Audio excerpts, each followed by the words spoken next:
Now, the Hunt Palmer Show. Yes! I feel like I've been waiting for this my entire life. You're listening to the Hunt Palmer Show on 104.5 ESPN Baton Rouge. Jolly good fun. Jolly good. Locking down the middle of the day. America's favorite daytime fun show. Live from the Raising Cane's studio. This is Hunt Palmer.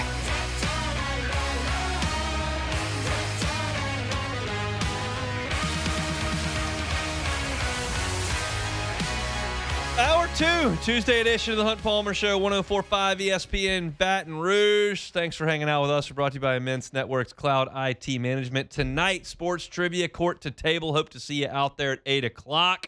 It's always a great time. We'll be watching sports on TV. You can win some gift cards. They got great food over at Court to Table. If you have not been, the drinks are flowing as well. And you can win gift cards and pickleball time if you come on out and play some sports trivia. We start at 8 o'clock. Pretty much right on the dot, and we'll be out of there by 9:15 or so. It's not having you there all night on a Tuesday, but certainly a great time. So I hope you can come out and see us court to table on Burbank for sports trivia tonight. Sharief Ishaq's here at the bottom of the hour talking Saints OTA, so we'll look forward to that. But right now, let's talk about a story that ESPN.com has got up. And yes, unfortunately, it's a bit of list season for us here in Baton Rouge, but this is less about the list and more about two different ways of doing business. What do I mean by that? Well, let me tell you. ESPN's got a list up. College football's top 100 newcomers for the 2026 season. That includes, obviously, transfers as well as freshmen. And as you would imagine, if LSU signs the top portal class in the country, they are very, very well represented on this top 100 newcomers list. Sam Leavitt is number 3. Jordan Seaton is number 5. Prince Williamunmiellen's number 7. You got Ty Benefield, number 13. Like, LSU's got 4 in the top 15 of this list. That is some seriously heavy hitting. You've also got Deuce Gerald's at number 36. That's loud for a true freshman to be in the top 40 of a top newcomers list. It includes a bunch of seniors. Deuce Gerald's is on that list. Jace Brown, wide receiver, is at 54. Lamar Brown, who has not been in part of a practice yet at LSU, is number 88 on this list. LSU has 7 guys in the top 100. That is a huge number, obviously, and we think those guys are going to be huge impact players. Sam Leavitt is your starting quarterback. Jordan Seaton is your left tackle. Prince Williamunmiellen should be your best pass rusher. Ty Benefield may be your best defensive player overall at safety. Deuce Gerald's and Lamar Brown are superstar freshmen who are going to give you some snaps on the defensive line, and Jace Brown figures into your wide receiving rotation right away. Like, absolutely, LSU is represented well. I could make a case for Winnie Watkins on this list. There are plenty of guys I can make a case for. I can make a case for Dylan Jones on this list at running back. That's not really the point. We all know that a lot of people think LSU's transfers are good, right? We know that. Are they good? We'll see. They've played well other places. They've got really good pedigrees. How do they buy into Lane Kiffin's system? Are they ready to play in week 1? You got a tough opponent. Like, there are a lot of things that go into being a good football team, not just were you a highly rated recruit? Did you produce at Hawaii or Kansas State or Arizona State? Can you do it in the SEC? Those are all questions, but it's not a surprise to anybody that LSU's got 7 guys in the top 100. Here's the other side of this coin, and this will be the storyline in August and on Labor Day week. This list has 100 players on it, 100 newcomers, transfers, freshmen, all of them. Clemson doesn't have a single player. Not one. 0. That doesn't mean that Clemson doesn't have a good signing class of freshmen. It doesn't mean a freshman's not going to go off for 100 rushing yards or 3 receiving touchdowns or 4 sacks against LSU. But the fact that ESPN put a list together of 100 newcomers and Clemson doesn't have a single player on it is shocking.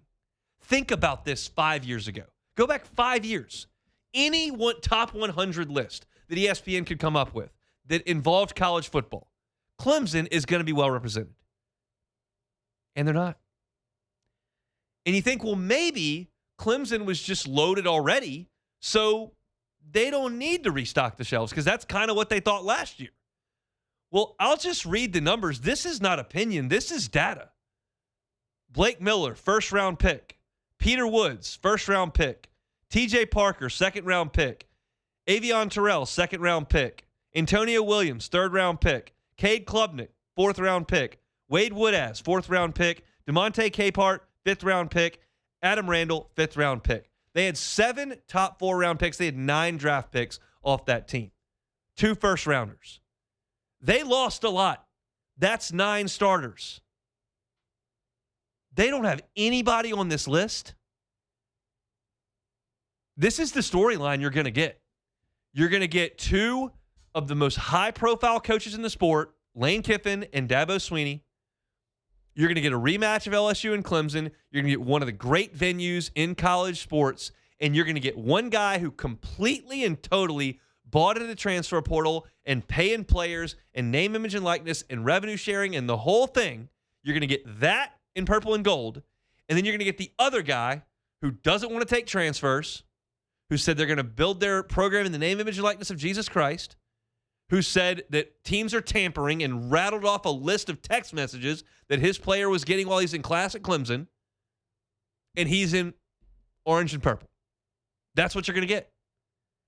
And it's a jarring thing to watch Dabo Swinney dig his heels into the ground and say, look, we're not doing this. I don't like it.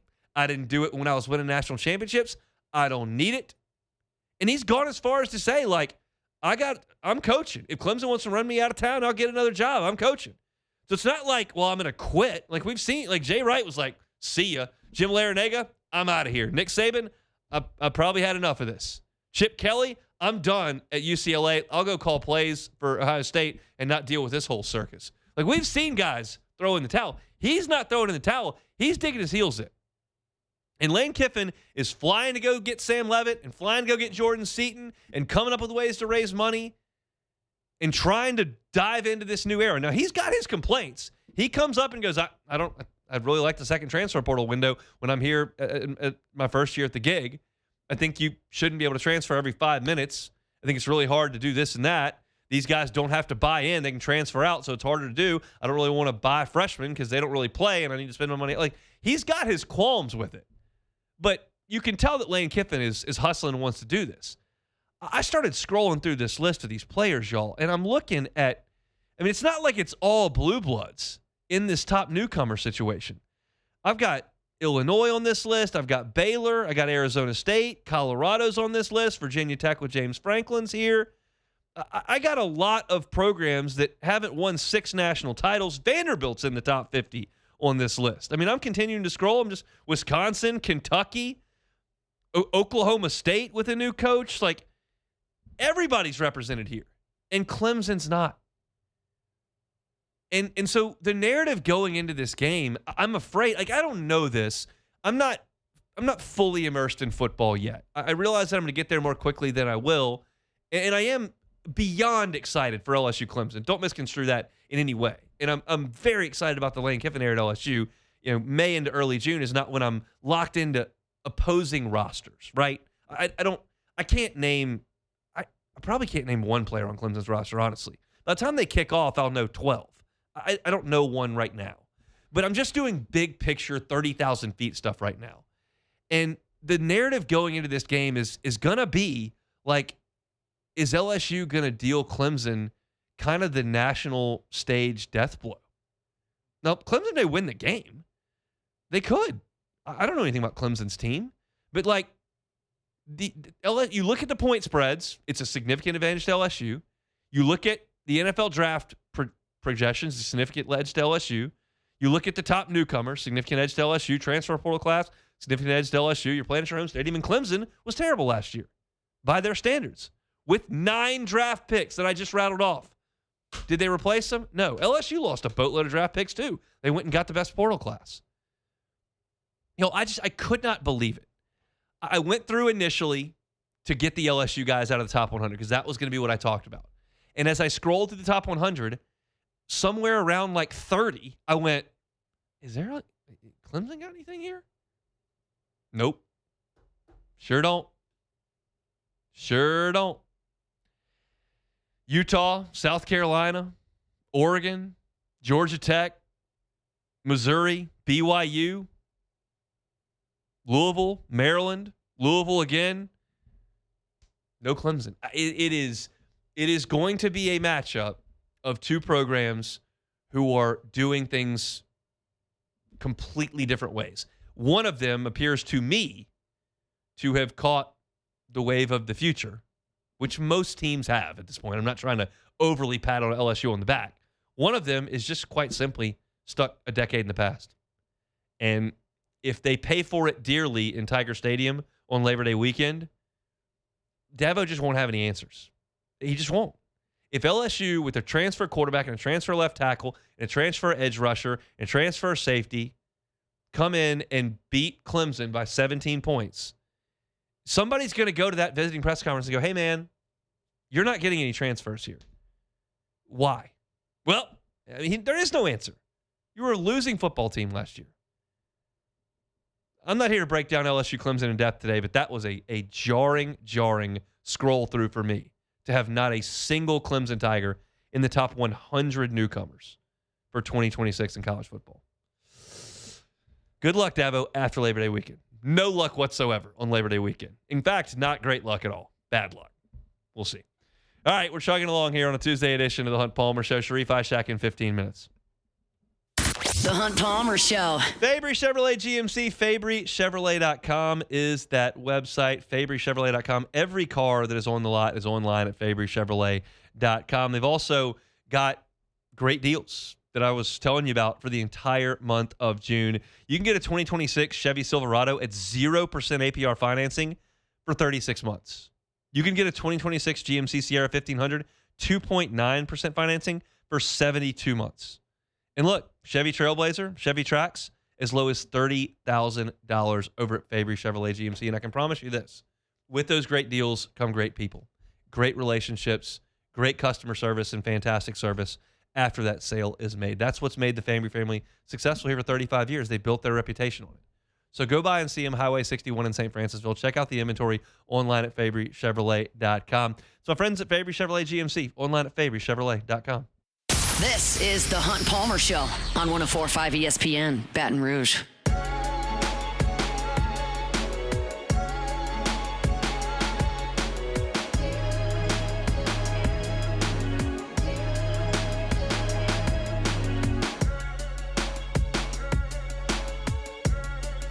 First American Bank and Trust, FABT.com is the website, FABT.com. It's First American Bank and Trust. They started up in 1910. 116 years later, they are still kicking at First American Bank and Trust. They got 25 locations throughout Southeast Louisiana. No matter where you are across Southeast Louisiana, you're close to a First American Bank and Trust. You can be up I-12 on St. Tammany or Tangipahoa, here in the Baton Rouge area, Dutchtown, Jones Creek, maybe down the bayou, St. James, St. John, Lafourche Parish.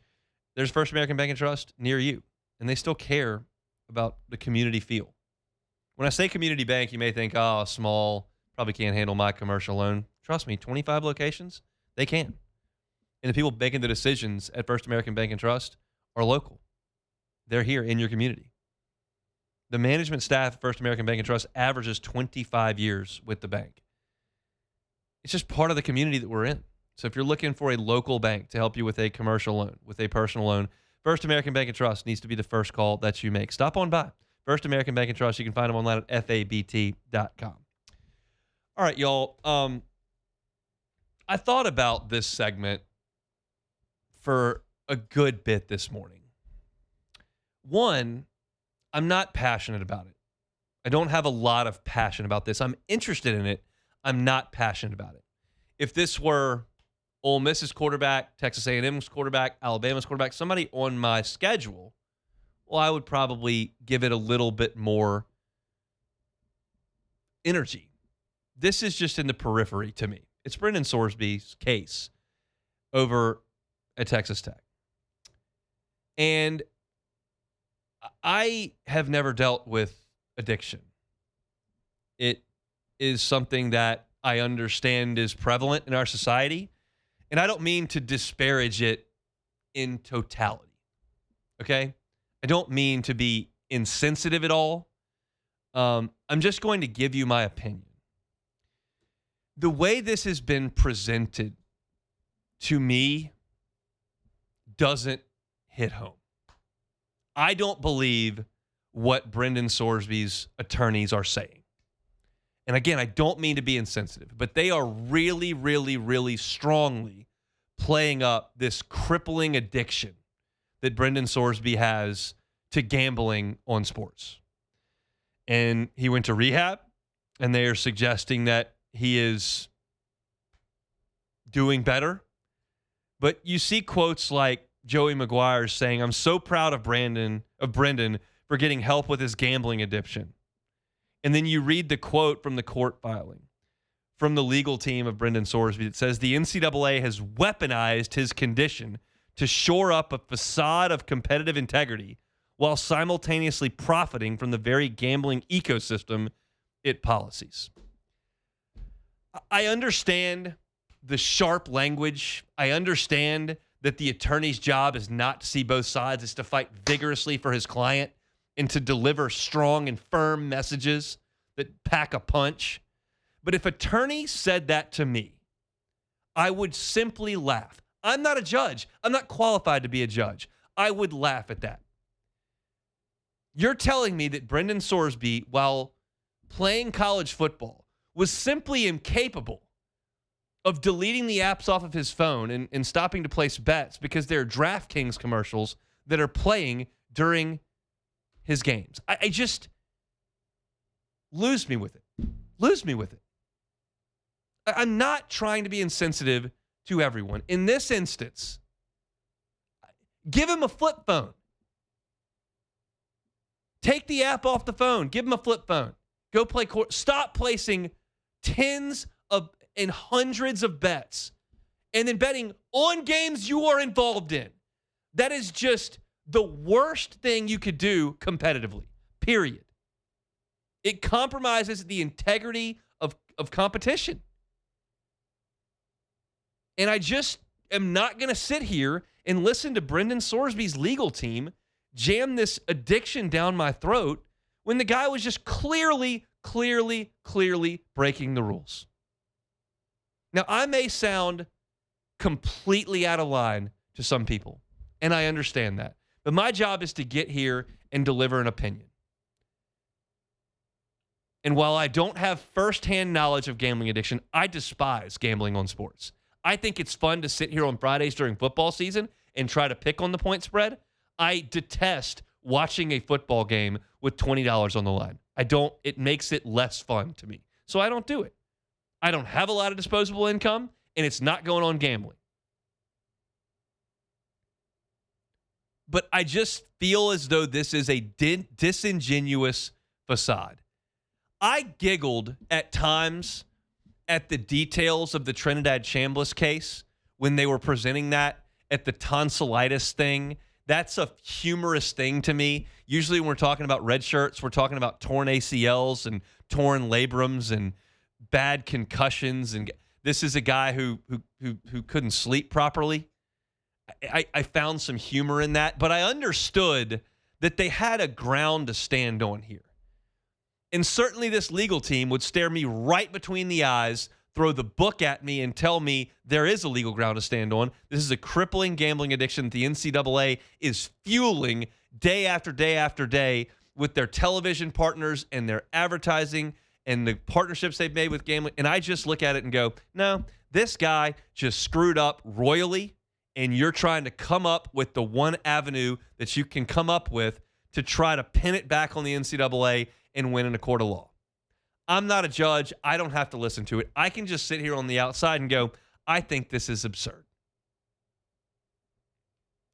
Now, Joey Maguire came on the record and said, I do believe there should be consequences, but it's my opinion he shouldn't be penalized for the rest of the year of his whole career. I think when you look at it, what has been put out, he's been really transparent and honest with us. He's got a serious program, and I think the best place to get help is him being at Texas Tech and able to play. Again, I just chuckle. I chuckle. This is not about Brendan Sorsby's next 40 years not gambling. This is about playing quarterback at Texas Tech. He's talking about being transparent. He's not. He's throwing smoke and mirrors. And they're going, well, just slap him with like a little suspension, maybe a month. We'll get him back. We'll cruise to the Big 12 with him. The Big 12 stinks anyway. We'll beat them. No worries at all. It's fine. He's got a problem. The NCAA fueled him. You can punish him. Give him a month. We'll take him the back half of the year. They just want him to play. This is so obvious. It's so obvious. And so, again, I'm not passionate about this. And I really, again, for the third time, I'm not trying to be insensitive about addiction. I understand it is pervasive in our society. In this instance, with no firsthand knowledge of Brendan Sorsby whatsoever, I just don't believe it. You don't think Brendan Sorsby has heard of Pete Rose? You don't think someone at Indiana or Cincinnati sat their teams down and says, you cannot gamble on college sports? You cannot gamble on that app? And then Sorsby turned around and bet his team? I'm sorry, you're ineligible. You are not ineligible for the NFL. If somebody wants to draft you with that baggage, fire away. You can't play in college football anymore. That's simple. I probably won't him and Hall if he gets ruled eligible. It's not sweat off my back at this point. I'm not passionate about Texas Tech football. But when I see these quotes, and I understand, I've talked about this with PR. One, I don't think all attorneys are bad. I don't think all PR people are bad. They're probably majority good. But I sit here and look at PR statements. I sit here and look at legal cases and arguments, and I chuckle at them very often. Because as I've told you many times, my personality lends me to look at both sides of the issue. Attorneys are so violently on one side to fight for their client that they're not even close to the middle. And I'm over here on the middle, so I'm not close to them. I'm not close to what this legal team is bringing up there. I'm just not. If I was the judge, which no one would ever put that robe on me and put me with the gavel in front of the whole deal because I'm vastly and violently underqualified. But if you did put me on there and this attorney came up with, I'd go, tap, tap, tap. Nope. Guy screwed up, bet on his own team, bet a lot on college sports, knew he wasn't supposed to do it. Get him some help. Send in a recap. Awesome. I'm thrilled for that. And if he never bets again, that's great. He can't play for Texas Tech. And I'm not going to listen to any of this pointless dribble anymore. And Coach McGuire, that was laughable. I'm not even listening to one word you have to say the rest of the time. I wish you the best in your career as a football coach. You will do it without Brendan Sorsby. And I'm not interested in hearing your thoughts on the legal system anymore, because that is just laughable. I think there should be consequences, just not penalized for the rest of this year and of his career. Come on, dude. It's just unbelievable. Now, I was reading through this. Judge Ken Curry listens to the argument from both sides. It was 2 hours, and he'll only decide on one matter, whether to grant an injunction. He will not be able to adjust or change Sorsby's punishment from the NCAA. So it's a matter of whether or not the NCAA can enforce their ban or if that injunction comes forward. That's what we're looking for here. I find this to be borderline ridiculous. And if that's insensitive, again, I doubt Brendan Sorsby will ever hear this, so it's okay. But I hope that he doesn't flush a ton of money down the toilet in betting in the future. I support his freedom to do that. I don't think gambling should be banned. But if you do that on your team in college sports, you're out. Same way you'd be out if you did it in the NBA on your team. Same way you'd be out if you did it in the MLB on your team, in the NFL. And if you did it and you said, well, I'm addicted. I'm addicted. You have a DraftKings partnership. Sorry, you're out. Self-control, part of the gig. Can't do steroids either. Can't do marijuana either. There are things you can't do. There are rules you can't break. Tell me you're addicted to marijuana, you can't do it. Fail a test, you're out. There are rules you cannot break. He broke one. He's out. It's the end of the story. Am I missing something here, Jordan? Not really. I find it really funny how they were like, yeah, he can be punished, but he needs to play this season. Not for the whole year. Yeah, he can, it's just a little slap on the wrist. Sounds like my 4-year-old. Yeah. It's like, well, but time out, can I go play outside? No, you can't. You can't. You push your brother down. You can't go play outside. But I'll tell you this, Hunt. I don't know where LSU season's going to go. Like I said, we're in the middle of June at this moment. But We're the second. Yeah, the second. I wish we were in the middle of June. Yeah, you're right. We're the second day of June. But you got to feel good that these bullets that LSU is dodging right now, before the season even starts, like this is big time. This is big time that these are bullets that are flying all around our heads that Lane Kiffin has somehow ducked and dodged. Like that. If I don't know where it's going to go, but you can say that if this is a successful season, it started way back then. Just got a QB with a gimpy foot. We'll hope that's resolved. He's saying he got an addiction, a gambling addiction. That's good. We'll talk to Sharief Ishaq about Saints OTAs next. The Hunt Palmer Show. Highland Insurance Group, online at highlandig.com. Highlandig.com is that website. Jonathan Carver's team are phenomenal folks to work with. I know that benefits are a hot button topic for a lot of businesses right now. If you're an owner, you're probably feeling that squeeze. If you're a CFO, you're probably feeling that squeeze. And benefits are important. You want to recruit great talent in your organization. You want to maintain that talent. So you want to have great healthcare, dental, vision. You want to have all of those things, but it can be costly, obviously. And if you've had rate increases year over year over year, and it's just becoming untenable to sustain what you're doing, well, Highland Insurance Group may be able to help. They've got options. They're an independent broker. They've got contracts with multiple carriers. If your carrier has got a renewal coming up, or you just had one that was really unpleasant, and you'd like to just have a conversation about what an alternative could be for your benefits inside your organization, the Highland Insurance Group can do that for you. They're here in Baton Rouge. They can help you out statewide. Find them online at highlandig.com. It's the Highland Insurance Group. They're online at highlandig.com. You're listening to The Hunt Palmer Show on 104.5 ESPN, Baton Rouge.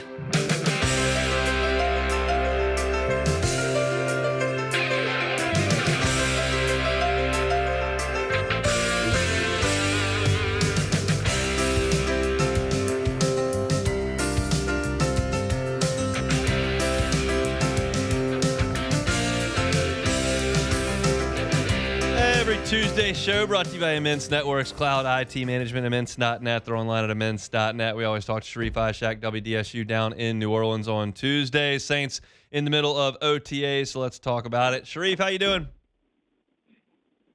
Doing well, Hunt. Doing well. I appreciate your time last night. Thank you. Always enjoy hopping on. You do it for, let's say 15 minutes. That's 30 minutes. That's an hour a week you spend with me, so that's 52 hours a year, and I give you 8 minutes a year. So it's a pretty good trade for me.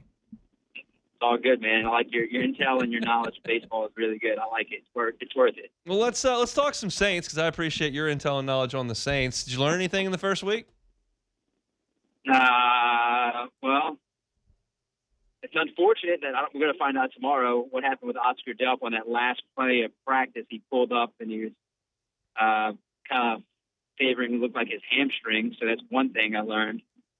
We're going to hear from Kellen more tomorrow before practice, so interested to hear if he's okay.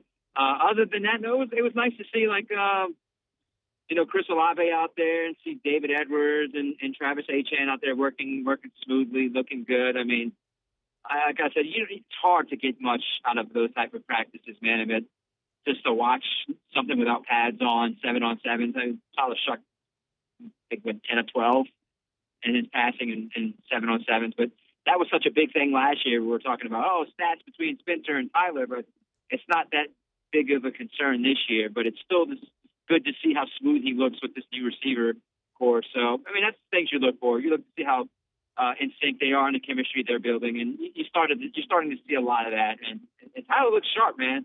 He looks sharp. He looks sharp and confident, and that's a good thing.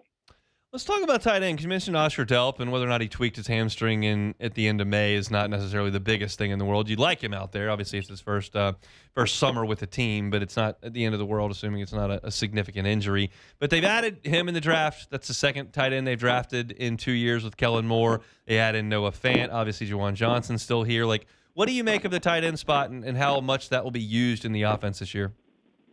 I think the tight ends that they have, Hunt, between Oscar and Juwan and Noah, they're guys who are versatile, mostly guys who you can line up in the slot, you can line them up outside, and cause some mismatches. And that's something I think Kellen Moore wants to take advantage of, guys who have height and athleticism. So, and you see that with all three. And even Oscar, he can block.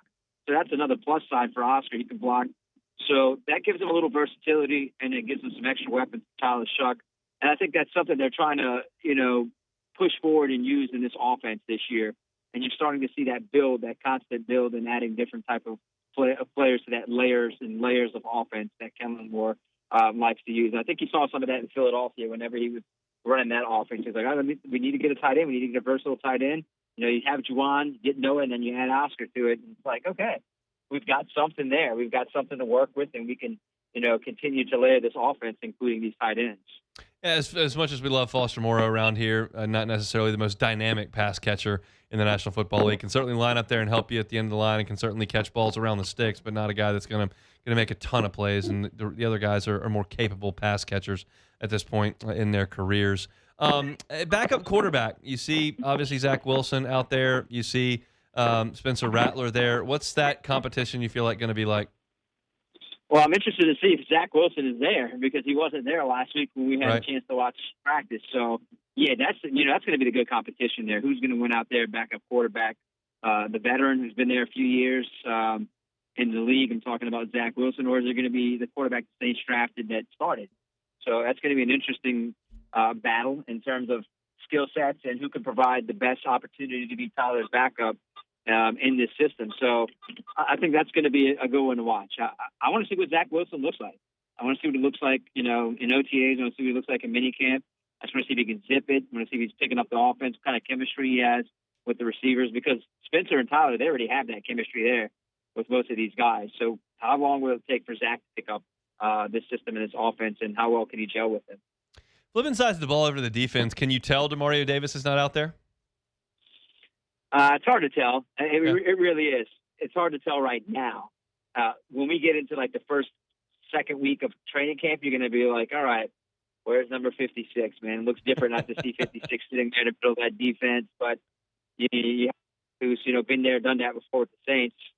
Different type of player, but this is a chance right here, Hunt, for Danny Stutzman to really elevate his game and become, that young leader, because they have a lot of hope in him. They have high hopes in this guy, as they drafted him from Oklahoma. I think that he could be the sleeper on this defense this year. Would you peg him as a starter right now? It depends on how they're going to run it. I mean, they're running the 3-4. Depends with how they line up the formation. I think he's out there. I mean, he closed the season. He played He played most of the games down the stretch. So if you ask me right now, yeah, I think he's that guy.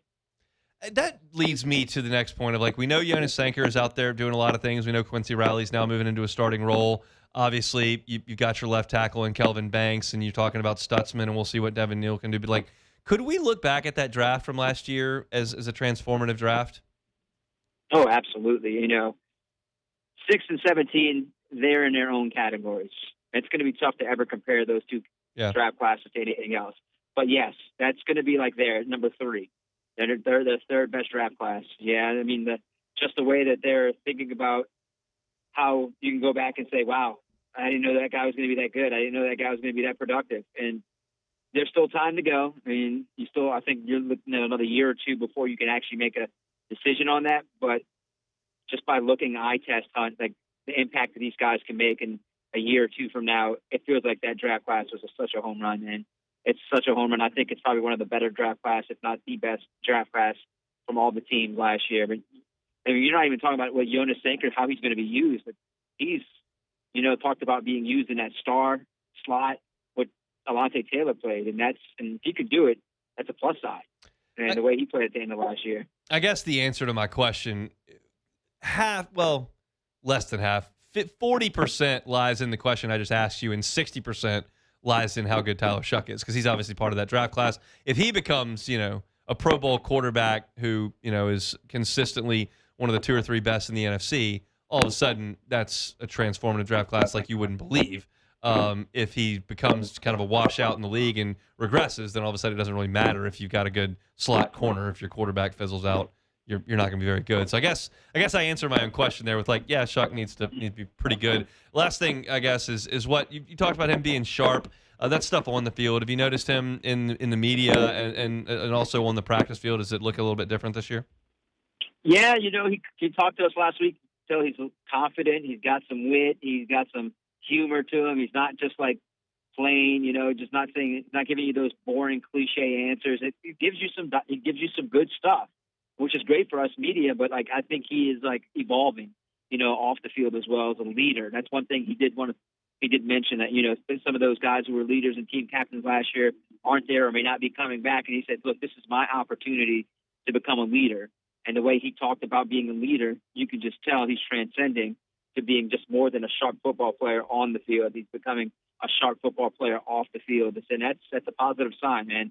That's a positive sign. The one guy who gave him a lot of credit, I know you're going back to your last question about the way some of the stuff he's seen throughout his career, is David Edwards with Matthew Stafford and Josh Allen. Yeah. He's given, Tyler Shuck a lot of credit, and he says he sees some like potential in terms of like being an all-pro, Pro Bowler, a really good quarterback in Tyler Shuck like he's seen in those two guys. So that's a high compliment. So you hear that from David Edwards, and you hear the way Tyler Shuck is talking in confidence and comfortability. That's, it's a good thing. Sharief Ishaq, WDSU down there in New Orleans with us on Tuesdays. Thanks, man. All right, see you next Tuesday. Sure will. Always a pleasure to talk down with Sharief. Our Tuesday show is brought to you by Immense Networks Cloud IT Management. Come back and close it out. That's next. The Hunt Palmer Show. Fabry Chevrolet GMC, FabryChevrolet.com, FabryChevrolet.com. The summer's here.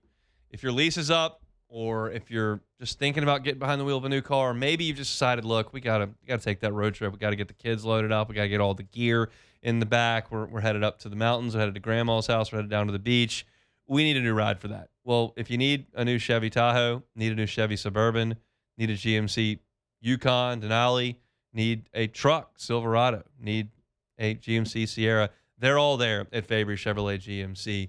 You can start your journey online. We're in a click society. We all know that. So Fabry Chevrolet GMC has made sure their website is top-notch. Looking for new cars, you can filter it that way. You're looking for pre-owned cars, you can filter it that way. Looking by price, looking by mileage, filter it that way as well. So you can make sure that you're getting exactly what you want at Fabry Chevrolet GMC. Then you get on by and see them. Highway 61 in St. Francisville, just a hop, skip, and a jump from here in Baton Rouge if you're north of town, in Baker or Zachary, or up in New Roads, Ventress, over in the Felicianas, of course. You can go by and see them at Fabry Chevrolet GMC on Highway 61. Fantastic customer service, great relationships, 35 years for the Fabry family in business, and amazing inventory of Chevys and GMCs. If you're hitting the road for the summer, stop by and see my friends at Fabry Chevrolet GMC. You're listening to the Hunt Palmer Show on 104.5 ESPN, Baton Rouge.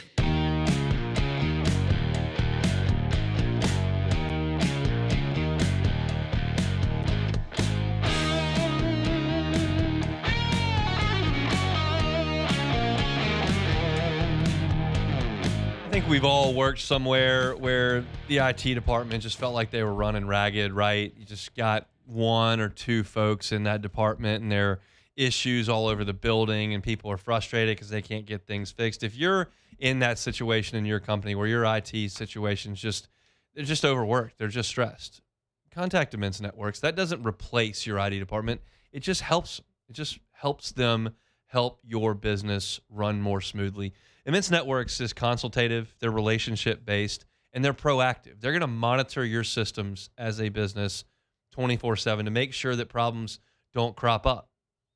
And when they do that, you're able to run smoothly. They're also going to help you, from a technology perspective, work more efficiently to make your operation move more smoothly so you can do more business. That's what they do at Immense Networks. They've, of course, got experts in QuickBooks and Salesforce and other CRMs, and they can, of course, help with break-fix issues. But it's more than that. They're your consultant in the technology world at Immense. They're Baton Rouge-based, LSU grads, and they're happy to help you. If you're a business between 100 and 50 employees, that's their sweet spot at Immense. They're able to help you. So if you're looking for a solution for your information technology, Immense Networks Cloud IT Management can help you. Find them at immense.net. That's immense.net. They bring you our Tuesday shows each and every week. Been a busy show. Got one more order of business. That's take it or leave it. Take it or leave it. Take it or leave it. Take it or leave it. Today's hottest stories in sports, news, and sometimes even Hunt's life. The question is, will he take them or leave them? All right, Hunt, it actually might be happening. So today, Pat McAfee said he reached out to Aaron Donald this morning. According to sources, he's thinking about coming out of retirement since the Myles Garrett trade. He said he's 35 years old, and if he can get that fire to light back up, who knows what might happen. So Aaron Donald coming back for one last ride. Take it or leave it. I'll leave it. I mean, just sit it out. You had a run. You're one of the best of all time. You're going to the Hall of Fame. You got probably a lot of head injuries. You don't have to bash heads with 320-pound linemen 17 times. Just take it easy. Play some golf. Go to the beach. Yes. Travel. That's what I'm saying. You got the money. He's got the money. I mean, if he's still 85% of what he was, him and Fiske and Garrett, that's a problem on that defense. I mean, I'm happy because, again, Something tells right. me Aaron Donald's in really good shape. Oh. I'm just guessing. Hunt, he's like lifting refrigerators and all this. Like, this dude is one of the strongest humans that ever graced the planet. But I will say this, you were 1,000% right about losing that game to the Falcons because we would have to be playing the Rams this year. Yes, well, you don't want that. If we would have won that game. So you know what? Shout out to Hunt for saying That's that. right. So, I know you Brown, were passionate on that Friday. You didn't want to lose the Did Falcons. not. Screw it. Did Get not the want last to get place swept. schedule. Did not want to get swept. Swept. So, Great. A.J. Brown tells Maria Taylor, so this is his first time having an interview since, getting traded to the Patriots. So he told Maria Taylor today that the interview that they were having, he was on a giant Patriots rug, and A.J. Brown proceeded to say that he's had this Patriots rug in his house for a few years, even when he's with the Eagles. And he said, and I quote, "This is my team. This is my team since I was a kid. I was doing what I was supposed to do with the Eagles, but this is really it." So having a rug of the team you don't play for in your man cave, take it or leave it. I'm going to take it. This is a weird thing. Because I'm assuming that a lot of these players grew up sports fans. Yeah. And they grew up fans of a local team that, they weren't drafted by. Like, that's just part of it. Like, I was a huge baseball fan growing up. I'm a huge Cubs fan. Yeah. But the Cardinals draft me. Like, it's a weird thing. I think that's a weird thing. Perkins. He's a Saints fan. I got drafted to the Falcons. And so it's I obviously understand you go out there and you change your allegiances and you pay for the paycheck and you go out there and go 100%. and try to win a championship. But that's still weird. I despise the Cardinals. I despise the Brewers. You made me put on a Brewers uniform right now, I'd vomit. But if they're paying me $6 million to sign, like, no, sure.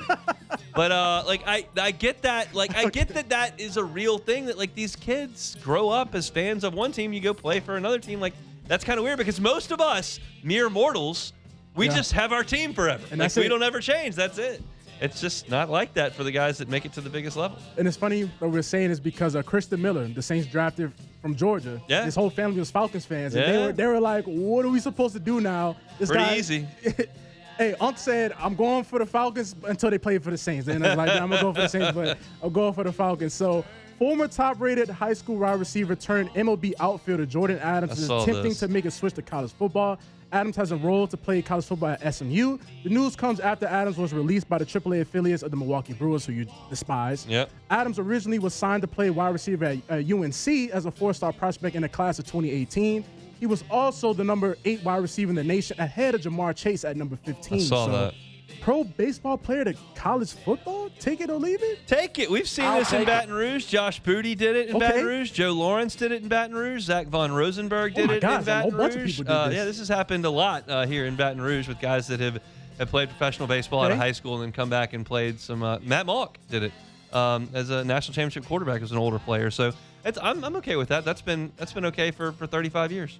So, if I'm not mistaken, was Brandon Whedon, because I know he was really old at Oklahoma State, so did he play college baseball? Yep. Okay, so that makes sense. Okay, so that's it for Take It or Leave It. That's it for Take It or Leave It. Appreciate y'all hanging out with us here on this Tuesday edition of the Hunt Palmer Show. I want to invite you to hang out with us tonight at Court the Table on Burbank Sports Trivia, 8 o'clock tonight. Always a great time. Get a table, grab some great drinks. Their food is phenomenal over there. We'll have you out of there in about an hour and 15 minutes. You can win gift cards, win time on the pickleball court. We'll be watching sports. It's always a good time, so I want to invite y'all to come out and see us at Court the Table for Sports Trivia. If you missed any of the show today, you can catch it on demand wherever you find your sound. I opened just talking about some potential targets for LSU in the baseball transfer portal. Also talked about the super regional action yesterday into the super regional action for this weekend at 1:15. Glenn West talking Tigers. He's now with the Bengal Tiger, part of the on-3 team. 2 o'clock, college football's top 100 newcomers for the 2026 season. Not a surprise that LSU had 7 guys. You can go back and listen to what the 7 guys are. A couple of freshmen on that list. What is surprising to me, a little bit at least, is that Clemson did not have anyone on that list. And that just shows the dichotomy between the two programs and what the storyline is going to be leading up to Labor Day when we get to this game. It's one program that is, and coach that has embraced the new era, and it is one that is staunchly digging his heels in. So I had my thoughts on that at 2 o'clock. Also talked to Brendan Sorsby case from Lubbock. I just don't buy what they're selling at all. from a legal team perspective, but maybe the judge will. Sharief Ishaq talking Saints with us at 2:30. If you're looking for our Saints content, Hunt on Saints is where you can find it. Looking for our LSU content, Hunt on LSU. You can always find all that on LouisianaSports.net as well. Hunt Palmer Show is where you can search for our full shows wherever you find your sound. Matt's going to drive you home next on After Further Review. We're back tomorrow, same time, same place. The Hunt Palmer Show. Love telling you about One Bath and Closets. They're online at onebathandclosets.com. David Duvall and his team have been at this for more than 30 years, and one of the things they do really well is tub-to-shower conversions. I told you about this yesterday, but I want to continue to hammer this home. If you've got a bathtub that's old, you've got a bathtub that was maybe built in the early 90s and they did those big jacuzzis that you never use, why is it there? You've got one that's not functioning properly, it's old and dingy that you never take a bath in, you just stand in and take a shower. Why is it there? Get rid of it. Put in a new walk-in shower. There's a lot of space that bathtub's occupying. Use that space properly. Transforms the look of your bathroom, transforms the functionality of your bathroom, adds value to your home, and just makes the bathroom a more pleasant place for you. David Duvall and his team do this all the time, and they're happy to do it for you. Get that free consultation. It doesn't cost anything to sit down with David and have a conversation about it. You can start that process today online. They're online at onebathandclosets.com.